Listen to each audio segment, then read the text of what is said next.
Hello friends, welcome to Kalyani Sulagam. இன்றைக்கி April 14 Tamil புத்தாண்டு. அனைவருக்கும் இனிய புத்தாண்டு தின வாழ்த்துக்கள். இன்றைக்கி எங்கள் வீட்டில் என்னென்ன சமையல் பண்ணேன் அப்படின்றத தான் உங்ககிட்ட நான் ஷேர் பண்ணிக்க போகிறேன். அதாவது ரொம்ப டீட்டெயில்டாலாம் ஷேர் பண்ணிக்கிறதுக்கு இன்றைக்கி நேரம் இல்லை, நிறைய வேலை.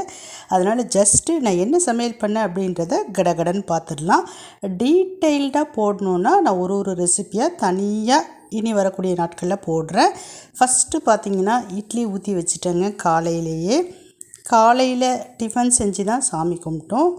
பாருங்கள், இட்லி ஊற்றிட்டேன். பக்கத்துலேயே பார்த்திங்கன்னா மட்டன் குழம்பையும் ரெடி பண்ணிக்கிட்டே இருக்கிறேன். மட்டன் குழம்பு ரெசிபி நிறைய போட்டிருக்கேன், நிறைய டைப்பில் செய்கிற மாதிரியான வீடியோஸ் அப்லோட் பண்ணியிருக்கேன். தேவைப்படுறவங்க போய் பாருங்கள்.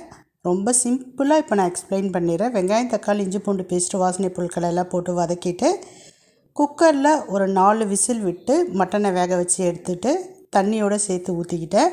அது கூடவே மஞ்சத்தூள், மிளகாய்த்தூள், உப்பு இதெல்லாம் சேர்த்து மிக்ஸ் பண்ணிவிட்டு கடைசியாக மிளகு, சீரகம், கசகசா, தேங்காய் இது எல்லாத்தையும் அரைச்சி ஊற்றியாச்சு. அவ்வளோதாங்க, மட்டன் குழம்பு ரெடி ஆயாச்சு. நெக்ஸ்ட்டு ரவையை வறுத்துக்கிட்டு இருக்கேன். ரவையை வறுத்து சூப்பராக ரவை கேசரி சூப்பராக செஞ்சாச்சுங்க. ரொம்ப டேஸ்ட்டாக இருந்தது. இன்றைக்கி எங்கள் வீட்டில் ஹைலைட்டு இந்த கேசரி தான். எத்தனை பேருக்கு கேசரி பிடிக்கும் அப்படிங்கிறத மறக்காமல் கமெண்ட் செக்ஷனில் சொல்லுங்கள்.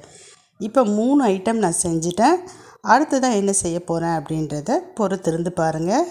கடைசியாக ரவை கேசரிக்கு தேவையான தாளிப்பையும் போட்டாச்சு. அதாவது முந்திரி பருப்பை லைட்டாக வறுத்துட்டு நெய்யில் சேர்த்தாச்சு. நெக்ஸ்ட்டு பாயாசம் தாங்க. விசேஷம்னா பாயாசம் இல்லாமலாம். அதுவும் எங்கள் வீட்டில் இருக்கிறவங்களுக்கு இந்த மாதிரி பாயாசம் செஞ்சால் ரொம்ப பிடிக்கும். அதாவது ஜவ்வரிசி, சேமியா இது ரெண்டுத்தையும் ரொம்ப கிராண்டாக இல்லாமல் சிம்பிளாக அதை வறுத்துட்டு தண்ணியில் வேக வச்சுட்டு பால் மிக்ஸ் பண்ணி கடைசியாக முந்திரி பருப்பு, ஏலக்காய், திராட்சை இது எல்லாத்தையும் வறுத்து கொட்டினா சூப்பரான பாயாசமும் ரெடி. டீட்டெயில்டாக போடணுன்னா கொஞ்சம் பொறுமையாக இருங்க. இந்த வாரத்தில் வரக்கூடிய நாட்களில் கண்டிப்பாக டீட்டெயில்டாக போடுறேன். அடுத்ததாக பார்த்திங்கன்னா வடைக்கு உளுத்தம்பருப்பு ஊற வச்சுருந்தேங்க. உளுத்தம்பருப்பை நல்லா ஆட்டி எடுத்தாச்சு. இது கூடவே பச்சை மிளகாய், கருவேப்பிலை, இஞ்சி, பொடியாக நறுக்கின வெங்காயம் இது எல்லாத்தையும் சேர்த்து மிக்ஸ் பண்ணி அழகாக வடையை ரவுண்டாக தட்டி போட்டாச்சு. வடை பார்த்திங்கன்னா நல்லா 2 புறமும் சிவந்த பிறகு எண்ணெயிலேருந்து எடுத்தாச்சு. சூப்பரான வடையும் சுட்டு எடுத்தாச்சுங்க. வடை மட்டும் நான் தேவைக்கு சுட்டு எடுத்துப்பேன். அதுக்கப்புறமேட்டு மாவு அப்படியே வச்சுருந்து எப்போ தேவைப்படுதோ சுட்டுப்பேன். நல்லாயிருக்கும். இப்போ ஒரு 2-3 பேட்ச் மட்டும் சுட்டு எடுத்துட்டேன். சூப்பரான வடையும் ரெடி. அவ்வளோதாங்க. இதை மட்டும் கடகடன்னு காலையில் செஞ்சு படையல் போட்டு புத்தாண்டு தினத்தை சிறப்பாக வழிபட்டாச்சு. அவ்வளோதாங்க நான் சமையல் பண்ண ஐட்டம். இன்றைக்கி மொத்தமாக நான் என்னென்ன சமையல் பண்ணேன் அப்படின்றத ஒரு வாட்டி பார்த்துடலாம். சுட சுட இட்லிக்கு தொட்டு சாப்பிட்றதுக்கு சூப்பரான மட்டன் குருமா ரொம்ப சூப்பராக இருந்தது. ஒரே ஒரு சின்ன விஷயம் அப்படின்னு சொல்லிட்டு எங்கள் வீட்டுக்காரர் சொன்னது, எப்பவும் செய்கிற மட்டன் குழம்பை விட இன்றைக்கி கொஞ்சம் காரம் கம்மியாக இருந்தது அப்படின்னு சொல்லிட்டு சொன்னார். ஏன்னா நான் இது மற்றவங்களுக்கெல்லாம் கொடுக்கணும் அப்படின்னு சொல்லிட்டு செஞ்சேன். அதனால் கொஞ்சம் காரம் கம்மியாக சேர்த்துக்கிட்டேன்.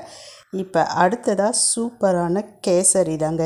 இந்த கேசரி ரொம்ப நல்லா இருந்தது. இன்றைக்கி எப்பவும் செய்கிற மாதிரி தான் செஞ்சேன், பட் ரொம்ப சூப்பராக இருந்தது. அடுத்ததாக பார்த்திங்கன்னா பாயாசம், ஜவ்வரிசி சேமியா பாயாசம் ரொம்ப சிம்பிளாக தாங்க செஞ்சேன், பட் நல்லா இருந்தது. நெக்ஸ்ட்டு கடைசியாக வடை கொஞ்சமாக மட்டும் சுட்டுக்கிட்டேன். அதுக்கப்புறமேட்டு மீதி இருந்தது சுட்டுக்கலான்னு விட்டுட்டேன்.